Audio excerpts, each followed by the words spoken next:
슬프다 아리엘이여, 아리엘이여. 다윗이 진친 성읍이여, 해마다 절기가 돌아오려니와. 내가 아리엘을 괴롭게 하리니 그가 슬퍼하고 애곡하며 내게 아리엘과 같이 되리라. 내가 너를 사면으로 둘러 진을 치며 너를 애워 대를 쌓아 너를 치리니 내가 낮아져서 땅에서 말하며 내 말소리가 나직히 티끌에서 날 것이라. 내 목소리가 신접한 자의 목소리 같이 땅에서 나며 내 말소리가 티끌에서 짓거리리라. 그럴지라도 내 대적의 무리는 세미한 티끌 같겠고 강포한 자의 무리는 날려가는 겨 같으리니 그 일이 순식간에 갑자기 일어날 것이라.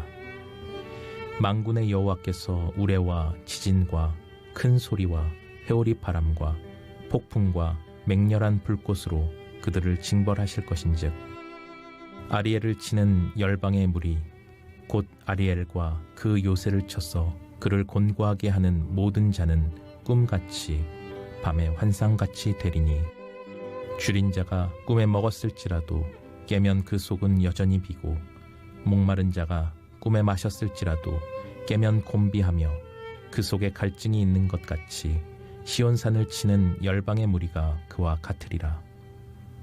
너희는 놀라고 놀라라.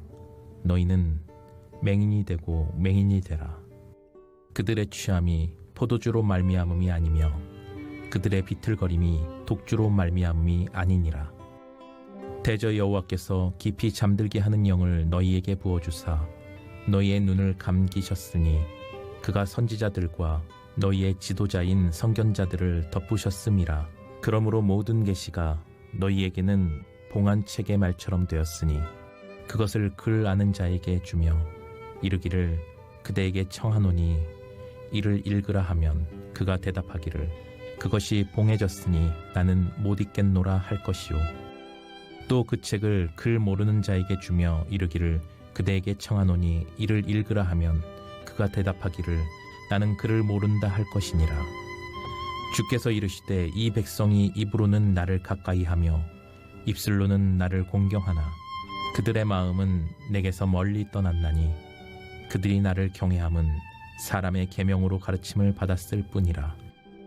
그러므로 내가 이 백성 중에 기이한 일 곧 기이하고 가장 기이한 일을 다시 행하리니 그들 중에서 지혜자의 지혜가 없어지고 명철자의 총명이 가려지리라. 자기의 계획을 여호와께 깊이 숨기려 하는 자들은 화 있을진저 그들의 일을 어두운 데서 행하며 이르기를 누가 우리를 보랴 누가 우리를 알랴 하니 너희의 패역함이 심하도다. 토기장이를 어찌 진흙같이 여기겠느냐. 지음을 받은 물건이 어찌 자기를 지은 이에게 대하여 이르기를 그가 나를 짓지 아니하였다 하겠으며 빚음을 받은 물건이 자기를 빚은 이에게 대하여 이르기를 그가 총명이 없다 하겠느냐. 오래지 아니하여 레바논이 기름진 밭으로 변하지 아니하겠으며 기름진 밭이 숲으로 여겨지지 아니하겠느냐. 그날에 못 듣는 사람이 책의 말을 들을 것이며 어둡고 캄캄한 데에서 맹인의 눈이 볼 것이며 겸손한 자에게 여호와로 말미암아 기쁨이 더하겠고 사람 중 가난한 자가 이스라엘의 거룩하신 이로 말미암아 즐거워하리니 이는 강포한 자가 소멸되었으며 오만한 자가 그쳤으며 죄악의 기회를 엿보던 자가 다 끊어졌음이라. 그들은 송사로 사람에게 죄를 씌우며 성문에서 판단하는 자를 올무로 잡듯 하며 헛된 일로 의인을 억울하게 하느니라.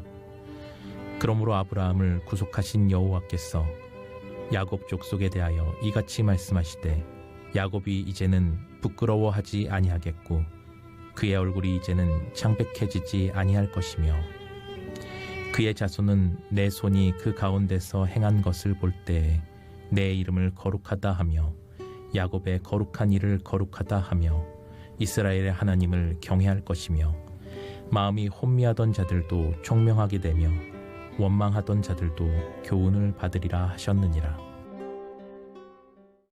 오늘도 이른 새벽 미명에 주님 품에 여러분 잘 나오셨습니다. 이사야 29장 말씀, 정말 놀라운 말씀이 이곳에 게시되어 있고 우리가 평생을 신앙생활하면서 꼭 잊지 말고 가슴에 새겨야 하는 그런 생명의 말씀이 이곳에 담겨 있습니다. 소중하고 가치 있는 것들은 계속 계승하는 것이 중요하죠. 그렇죠? 너무너무 소중하고 너무너무 가치 있고 너무너무 중요해. 그런데 나만 누리고 우리 자녀들에게는 물려주질 않아요. 여러분, 그것보다 안타까운 일이 어디 있겠어요? 우리가 믿음의 길을 걸어가면서 깨닫는 것, 가장 중요한 것이 뭘까? 내가 건강을 잃어도, 재산을 좀 잃어도, 명예를 좀 잃어도, 그래도 마지막 순간까지 우리가 버리지 말아야 하는 가장 소중한 것, 그것은 신앙이죠. 하나님에 대한 신앙이에요. 그러니까 이 소중한 신앙이 계승돼야 돼요. 그런데 이 소중한 신앙이 계승되고 있지 못하고 있는 이런 안타까운 형국에 오늘 우리가 자리하고 있는 게 사실이에요. 그래서 한국 교회가 다음 세대가 이미 붕괴돼 버렸습니다. 붕괴되어 가고 있다. 이런 말을 한 건 옛날이고요. 지금 붕괴된 상태입니다. 붕괴된다고 하는 말은 일본 말이죠. 지붕이 무너져 내렸다는 얘기예요. 건물의 지붕이 완전히 무너져 내린 이런 상황입니다. 그래서 지금 이 자리에 새벽을 깨우며 나온 여러분들 주변을 보세요. 젊은이들이 있습니까? 여러분 자녀들이 지금 이 자리에 있어요? 없죠. 없습니다. 여러분 세대가 마지막 세대예요. 여러분 지나고 나면은 여러분 자녀가 하나님의 성전에 나와서 여러분처럼 기도하겠는가? 지금 상황으로 보면 불가능한 일이다. 이미 무너져 내렸습니다. 그런 신앙들이 이미 다 사라져버리고 말았다라고 하는 거예요. 참 안타까운 일이죠. 그래서 붕괴됐다라고 하는 말을 하고 있는 겁니다.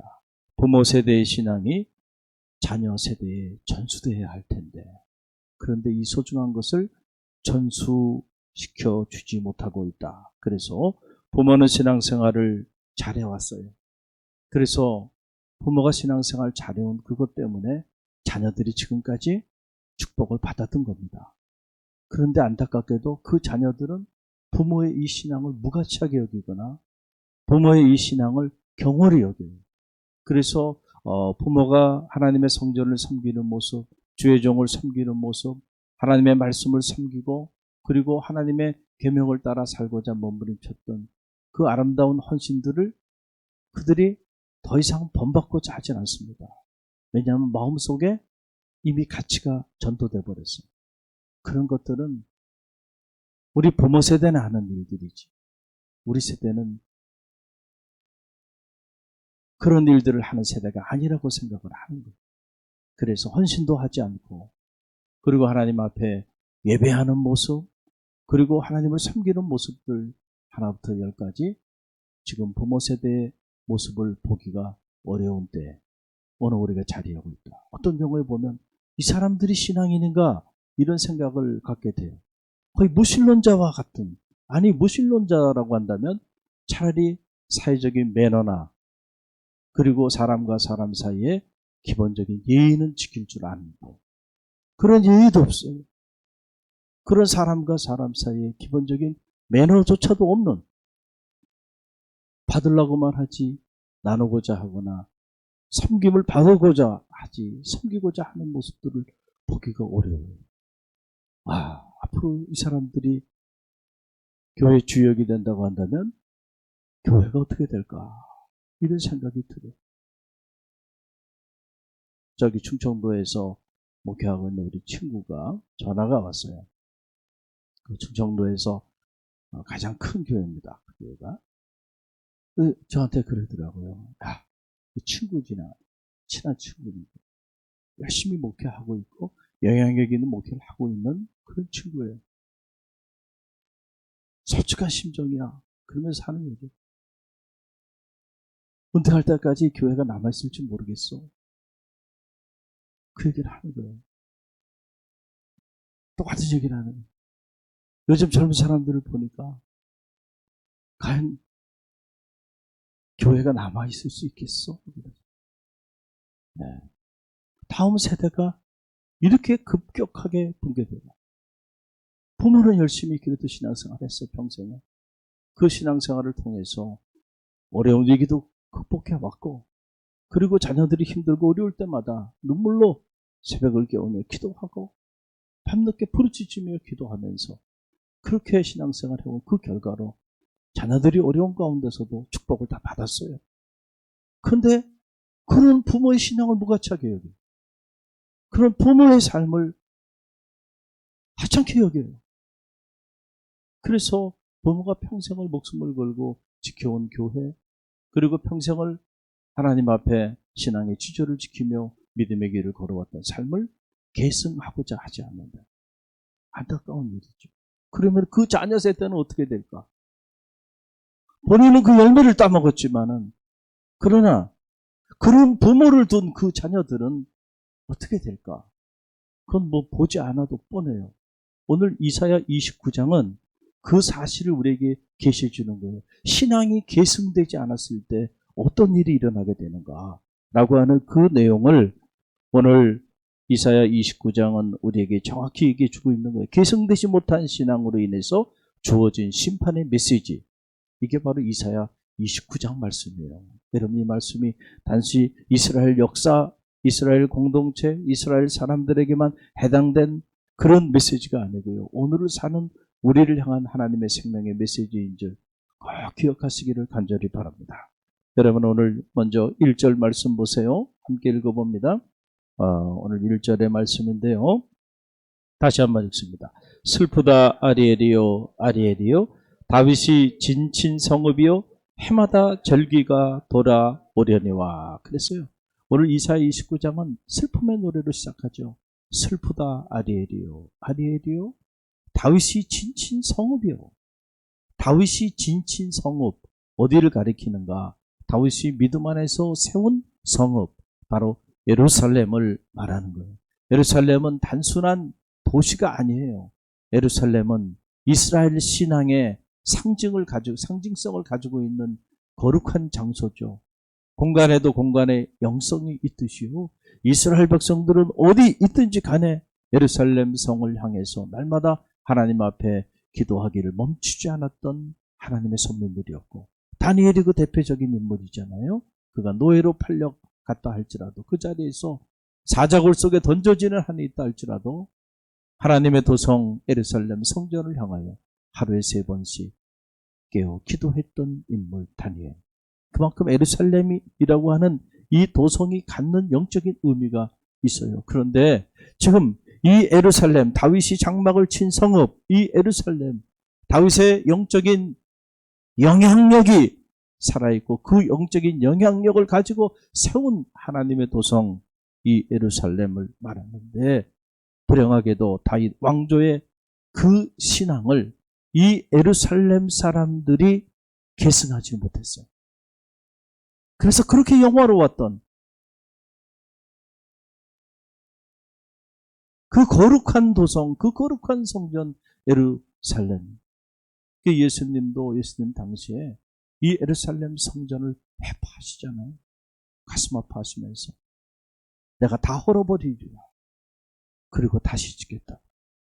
얼마나 애통하셨으면 주님께서 그렇게 말씀하셨을까? 이미 이사야서를 통해서 하나님이 계시 준 거예요. 그렇죠? 그래서 이 예루살렘, 다윗의 신앙이 계승되지 못한 이 예루살렘을 향하여 슬프다 아리엘이요, 슬프다 아리엘이요, 슬프다 다윗이 진친 성읍이요 하면서 외치며 나가고 있는 것을 보게 됩니다. 여러분, 여기서 아리엘이 뭘까? 갑자기 모르는 단어가 떠오르죠. 아리엘이 뭘까? 아리엘을 같이 데리라, 이렇게 예언을 하고 있는데, 슬프다 아리엘이요, 슬프다 아리엘이요 그러면서 여러분 2절 말씀 보세요. 2절 함께 읽어봅니다. 내가 아리엘을 괴롭게 하리니 그가 슬퍼하고 애곡하며 내게 아리엘과 같이 되리라. 이게 무슨 말일까?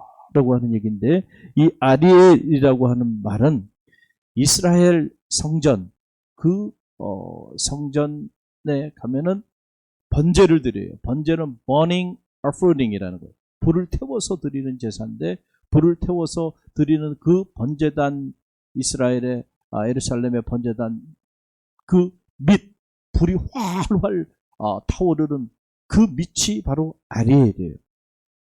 그러니까 슬프다 아리엘이요. 슬프다 아리엘. 내가 아리엘을 괴롭게 하리라. 너희가 하나님 앞에 나와 예배하고 제사하는 것들을 내가 다 무너뜨리리라. 그리고 너희가 이 아리엘 같이 되리라. 그 아리엘은 타오르는 불꽃으로 인해서 온 사지가 그 화기로 인하여 남아 있지 않고 다 태워버리는 거예요. 이제 나의 심판을 통해서 하나님의 도성 이 예루살렘이 이렇게 불타고 이렇게 무너지고 이렇게 사라져버리게 될 거다. 너무나도 슬픈 이야기. 너무나도 슬픈 이야기. 우리가 이 내용을 알고 1절로 2절을 다시 읽어보면 참 가슴이 메입니다. 1절 2절 다시 읽어봅니다.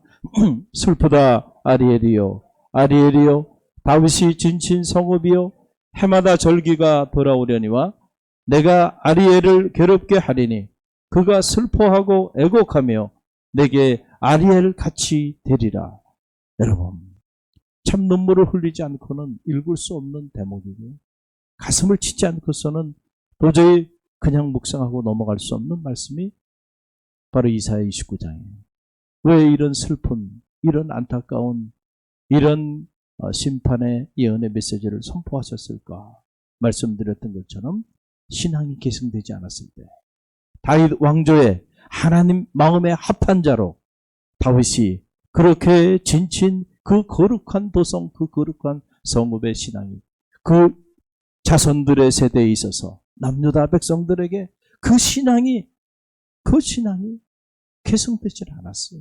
그래서 오늘 이사야 29장에 보게 되면 자, 계승되지 않은 그들의 신앙의 삶의 한 모습들을 고지해주고 있어요. 우리가 그 내용 두 군데를 찾아보면 이렇습니다.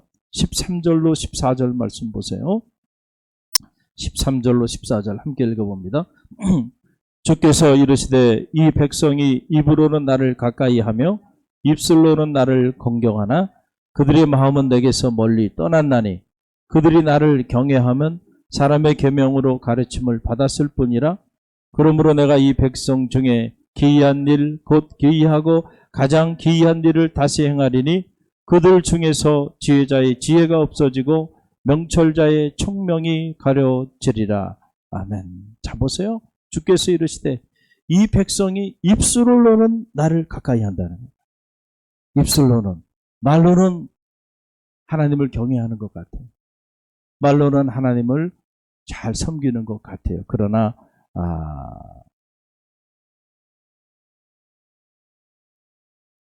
그들의 마음은 내게서 멀리 떠났나니 그들이 나를 경외하면 사람의 계명으로 가르침을 받았을 뿐이다. 이게 무슨 말일까요? 그들의 마음은 이미 다 떠나버렸다. 그러니까 하는 말하고 그들의 마음하고는 다르다는 거예요. 말로는 겉으로 자, 신앙생활 우리도 하고 있어. 염려하지 마세요, 어머니. 나도 신앙생활 하고 있잖아요. 주일도 섬기고 있고. 이렇게 말로는 그렇게 말을 해. 그 신앙생활 하고 있는 것 같이 보여요. 그런데 실상 마음은 떠나 있어. 마음은 하나님 공경하지 않아요. 왜냐하면 그들의 마음에는 사람의 생각, 사람의 계명이 더 깊이 자리하고 있어요. 하나님의 계명, 이 계명이 소중한 것이 아니고 사람의 계명이 더 중요해요. 이 시대의 문화와 이 시대의 문명, 그들의 마음과 생각이 다 빼앗겨 버렸어요. 그래서 마음으로는 하나님을 공경하지 않아요. 이미 나를 떠났다. 이 하나님이 하신 말씀이니까. 그렇잖아요. 하나님이 평가한 일이 이 평가가 잘못된 평가일 수가 없다. 입술은 아직 살아있는데 마음은 떠난 지가 오래다는 거죠. 여러분, 그래서 슬프다 아리엘이요. 슬프다 아리엘이요. 내가 아리엘같이 되게 하리라. 아리엘을 괴롭게 하리라. 라고 하는 정말 피 맺힌 호소죠. 이 피맺힌 예언의 메시지가 선포되고 있는 거예요. 이사야를 통하여 당시 이스라엘 백성들에게 당시 예루살렘을 향하여 이런 메시지가 선포돼요. 그러니 당시 사람들이 이 메시지를 듣고 환호하고 이 메시지를 듣고 은혜를 받고 이사야에게 몰려들었겠어요? 이사야에게 돌을 던지고 그리고 결국 이사야를 괴롭게 하고 결국 주의 종을 찢어내리는 이런 사악한 세대로 전락하고 말아서 그래서 결국 남유다도 이 예언 그대로 찍힘을 당하고 완전히 무너져 버리게 되는 이런 안타까운 일이 지금 와서 보면 이스라엘 역사에 이때 당시에 이사야의 이 메시지를 듣고 정신 차렸더라고 한다면은 남유다가 그렇게 비참하게 무너져 내리지는 않았을 것을. 또 우리 이런 생각들을 하면서 많은 생각이 우리 안에 교차되게 되는 겁니다. 사랑하는 성도 여러분, 여러분의 자녀들에게 여러분의 소중한 것을 나누어 주는 믿음의 부모들이 되시길 간절히 바랍니다. 여러분의 신앙생활 잘하는 거 귀한 일이에요. 너무너무 귀한 일. 근데 그 귀한 것을 왜 전수해 주지 않나요? 여러분, 그것을 전수해 주는 그 일을 위하여 몸부림쳐야 돼요. 참 쉽지 않죠? 전수해 주는 일. 전수해 주고 싶죠? 여러분들의 마음을 다 알아요. 응? 이 목회자의 마음과 여러분의 마음 별반 다르지 않다고 생각합니다. 여러분의 자녀들이 신앙생활을 예쁘게 잘 하기를 여러분도 다 바라요. 그런데 말을 듣지 않아. 그만큼 이 세대가 사람의 계명에 사로잡힌 세대가 되어버리고 말았어요. 그래서 우리가 더 자녀를 위해서 기도해야 돼. 할렐루야. 그리고 믿음 안에서 어떤 경우에는 잘못된 길로 걸어가는 모습을 봤을 때는요, 단호하게 부모의 이름을 걸고요, 단호하게 우리 자녀들을 나무랄 때는 나무라기도 하고요, 책망할 때는 책망하기도 하고, 그리고 그런 길을 걸어가지 않도록 우리가 믿음 안에서 권면하면서 여러분의 그 소중했던 그 신앙의 아름다운 삶의 모습을 자녀 세대에게도 살아있게 하는 것이 중요하다. 그래서 오늘 이 16절 말씀을 보세요. 16절 말씀 보게 되면 함께 읽어봅니다. 너희의 패역함이 심하도다. 토기장이를 어찌 진흙같이 여기겠느냐? 지음을 받은 물건이 어찌 자기를 지은 이에게 대하여 이르기를 그가 나를 짓지 아니하였다 하겠으며 빚음을 받은 물건이 자기를 빚은 이에 대하여 이르기를 그가 총명이 없다 하겠느냐. 그래서 너희 패역함이 심하도다. 당시 남유다 사람들의 삶의 모습이에요. 토기장이를 어찌 진흙같이 여기겠느냐. 토기를 만든 사람이죠. 그러니까 자, 하나님이 우리를 빚었는데 우주를 빚은 그 하나님을 너희가 진흙 취급을 하는구나. 그러니 얼마나 패역하다는. 영적인 가치, 하나님의 가치, 신앙의 가치, 예배의 가치, 기도의 가치, 섬김의 가치, 헌신의 가치, 이런 것들을 헌신짝처럼 다 갖다 버려. 패역한 세대로 전락해버리고 마는. 그래서 그들이 겉으로는 예루살렘을 중심으로 믿음의 길을 걸어가는 것 같았지만 이미 그들의 마음은 하나님을 떠난 지가 오래다. 그래서 남유다도 북왕국 이스라엘처럼 하나님의 심판을 모면하기가 어렵게 되었다는 거예요. 우리가 역사를 통해서 배우게 됩니다. 오늘 믿음의 역사죠. 오늘 우리의 역사에 이런 안타까운 역사가 반복되지 않기를 간절히 바랍니다. 여러분의 개인의 역사, 여러분의 가정의 역사, 또 우리 공동체의 역사 안에도 이런 안타까운 역사가 반복되지 않게 하기 위해서 오늘 우리가 어떻게 해야 될까?